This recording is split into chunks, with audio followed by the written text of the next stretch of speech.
The Suicide Squad. This is a spoiler review. I have a review up on my blog, soundedbetterinmyhead.com. I don't think there's any spoilers in there at all. I try to keep that one pretty clean. So if you want to read that one, go for it. I went with a 3.5 stars out of 5 on this one. Overall, I enjoyed it, but I felt like it came up short in like a lot of parts, and I got expectations set, and it just didn't quite meet them on a kind of a consistent basis. And I don't want to really blame it on the film when the trailers kind of ruin stuff, because it's not the director's fault. The director's not saying, "Hey, put all the good stuff in the trailer," but this is a package being put together by the studio saying, "Go see our movie," and they choose what they show the audience. So I think a lot of the best jokes and some of the cooler things that happened in the movie were shown in the trailer already. So some of the best jokes didn't really land because I already laughed at them a couple months ago when I saw the trailers. But anyways, the general plot was surprisingly predictable. There's some nuances, you can't predict, but just the fact that there's going to be a whole team with like Captain Boomerang and Weasel and all them and Savant getting wiped out at the start of the film, and then the second team with Peacemaker and King Shark and all them having come in and finish the mission. You see that coming a mile away. It was a little bit more intricate than that, but basically it's what we got. I didn't mind the first time that they backtracked and showed us how the second team was recruited, the little quick flashback. But I think they did it at least one more time in the movie, and they maybe even another time beyond that. And I felt the second time I know they were trying to set up this bigger moment where Bloodsport happens to land and he's able to save Ratcatcher. But they could have did that just as easily by cutting back and forth between the two, teams trying to set up the demolition. It's a move that the Deadpool movie did a lot, and where they would show something and then they would go back and flashback, and it worked for that, but it would always interrupt the flow. You just kind of get into this scene, and then there's a flashback or whatever. And I kind of got that same vibe from Suicide Squad. Another thing that was predictable was there's a scene in one of the trailers where Polka Dot Man's all excited and he's yelling about now he's a superhero. And as soon as I saw that scene, I flat out said that this is right before he dies. And sure enough, that's the way it happened in the movie. Because it just reminded me of this scene from Guardians of the Galaxy 2 where they have this big team pose, everybody's together looking cool, and then Manus gets hit in the head with a piece of debris. And here, since he's got, rated R and he's allowed to do what he wants, he's like, I'm going to use this to actually kill a character. Which I'll get back to a little bit later when I talk about some of the specific characters. But I don't know, it was predictable, and it wasn't necessarily his fault because he's not saying, hey, put the scene in the trailer where he's yelling that he's a superhero. But again, it's the marketing department kind of ruining the final product. As far as the team, I'm not going to spend any time talking about Team 1. I said, you knew they were all going to die. They put very little effort into, filling out any of their, backstories or anything about these characters. They're just basically dead meat. So we'll talk about Team 2. One of the big problems I have with this movie is that as we're introduced to the Team 2, and this is supposed to be the team that we're rooting for, a lot of them we're basically told that they're assholes and they act like assholes. Like Bloodsport's not a good guy. He's bitching at his daughter. He's a terrible dad. I mean, it does show some hint that he at least cares about his daughter because obviously he goes on this mission to protect her. But he's kind of a jerk. Most of the teams, they're either jerks or they're criminals in a high security prison. So obviously they must have did something really bad to be there. So even if they seem nice like Ratcatcher or Polka Dot Man, you're thinking in the back of your head, well, they must have did something horrible to be in this prison. So I can't trust them, and I don't really feel like I should have sympathy for this character until they give me reason to otherwise. So really, long story short, you're not really rooting for anybody on this team. I mean, literally, King Shark's ready to eat one of his teammates because he just doesn't care. And it takes a while before you think you can even trust him around his other team, because eventually he's going to get hungry, and maybe he doesn't care that they're friends. But as far as the individual members, like I said, Rick Flag. As far as the individual members, Rick Flag is back. He's fine. He's a little bit better than the last movie. He's not as like buttoned down. He's a little bit more loose, which that works. Harley, again, she has some great moments. There's some callbacks to some of her previous stuff. Her big escape sequence, they basically call back her acrobatic abilities from the last Suicide Squad, when you see that she'd hang upside down from her cell, and how much flexibility she had, and that pays off here. Her big other escape was reminiscent of her Birds of Prey prison break, except for this time instead of pretty smoke and colorfuls, it's like this weird visuals that she's seeing. And that scene was easily her best scene, but her character was abnormally dumb in this movie. I knew something was off about her that I didn't catch, and then somebody else pointed out how dumb she was in this movie.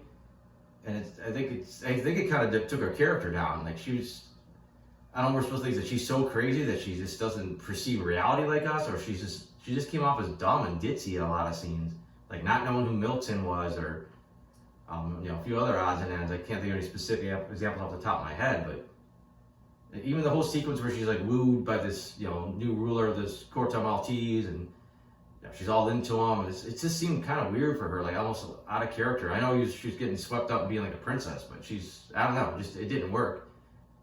I think it would have played better if she turned out that was just her way of getting out of the situation, is get him in this false sense of security and then kill him. But no, she was in on it, and she was in for this whole thing until he turned out to be evil. As I said, Bloodsport was kind of a dick. Like, why should I root for this guy? Because he's an asshole. Slowly he starts bonding with his teammates. You see like a softer side of him, so then you get behind him. He's probably like my favorite character out of the new batch. I didn't understand his powers. Like, he had this weird armor, and he would just pull stuff off, and it would just randomly turn into like different kinds of weapons. Like, there was no explanation to it. It really didn't need it, but it kind of every time, like, what is this suit? Like, how does he do this? Like, what is this technology? Like, it really borderline like super sci-fi. Like, I don't know how he would have came into getting this tech. So I don't know, occasionally it would take me out, especially at the end. He's just pulling random stuff out of the armor and just turning into different guns and different crazy weapons and shit. And Polka Dot Man was fine. They really tried to set up to be sympathetic, and it didn't quite hit the way they expected it to. Like, it came so close to like him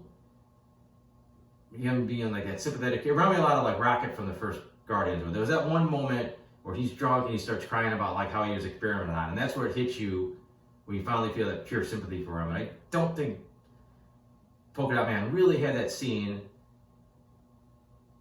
And then when he does die, like I mentioned earlier, it's sudden, it's played as a joke, which is fine, but there was really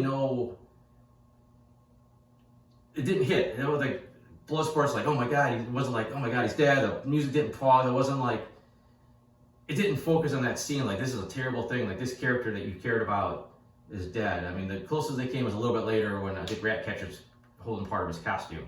But they just played it for the laugh, and then they just kept going. I thought they should really, oh my god, like, it's got to pause in that moment. Like, this guy was a big part of the film, and basically died in his prime. The Peacemaker was fine for exactly what he's supposed to be. Like, he's basically a little bit of a joke character. He's real stiff and real oddball, and he's played as a joke. But he's also, turns out, you get on the wrong side of him, he's pretty formidable.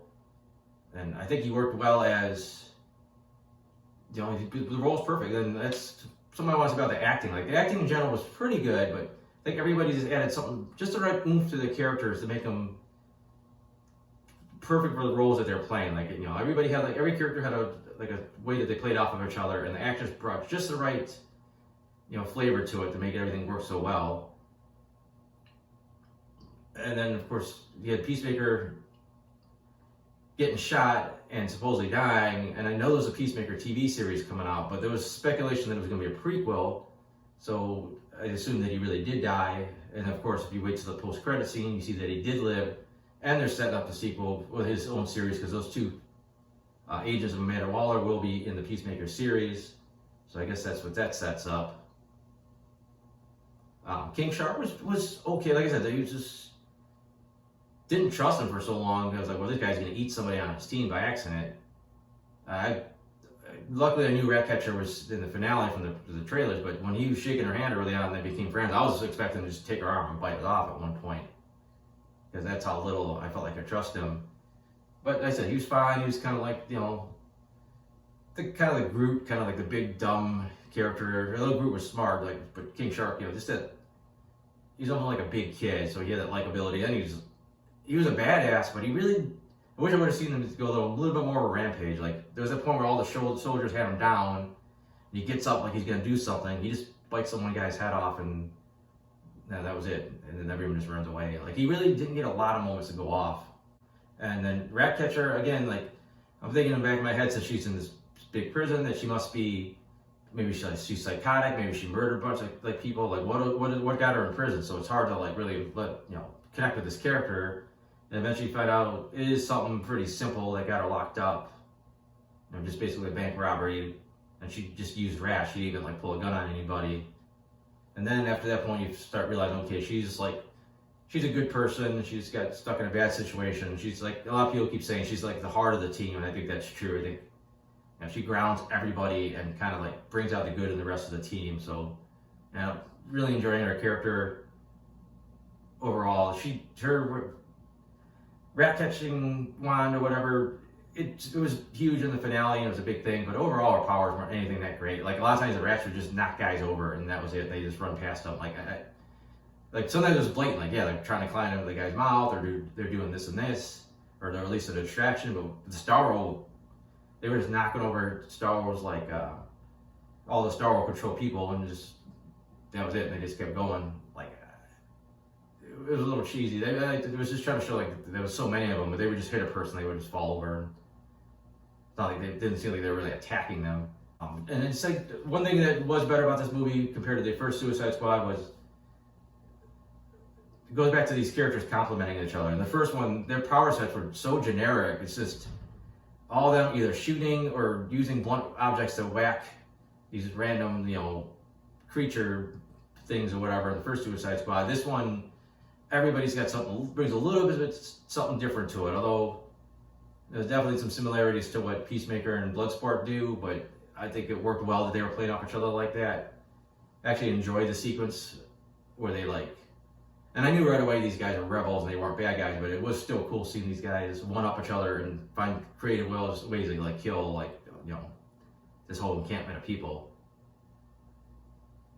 But anyway, I thought visually their power sets complemented each other, and you got King Shark biting stuff, and Polka Dot Man shooting the dots, and Harley ended up using the javelin. So I thought there was a lot more diversity in the fight scenes and the action scenes, which helped this movie a lot. I thought the effects overall looked really good.